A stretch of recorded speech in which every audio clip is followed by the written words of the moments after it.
报道。杂货中道伫高雄博爱路甲左营甲甲迄卡道，命3层楼悬的应该是熊熊放弃，拄好去缀到下底4台车，加在是无人受伤。干务局判断，这可能是施工的计划无达好势。目前，业者也阁有施工单位罚9万，而且下令停工。3层楼悬的厝架熊熊倒落去，也互监视器录到，缀到停伫路边的4台车，好佳在无缀到人。吓死了啊！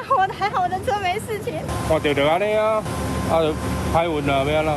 但是发生伫中亚区保的3路甲中德路交界，厝架倒去面积伤过大，警方由封锁线禁止人车通行，佮通知业者来处理。因叫倒塌啊，不明原因倒塌，占用了整个崇德路段，因此我们封了博爱路到文昌路这一段的崇德路。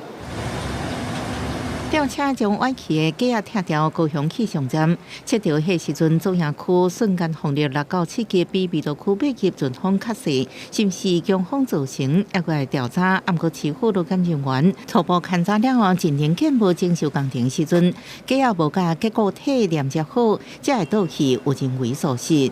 未有维护安全及防范危险的适当设备跟设施。公务局将依照违反建筑法第63条规定及同法89条勒令停工。市府认为工地无维护安全甲防范危险的适当设备，依违反建筑法规定命令停工，各罚业者先做钱9万块，后续爱送施工改善计划审核通过才复工，也要求业者负起赔偿责任。记者综合报道。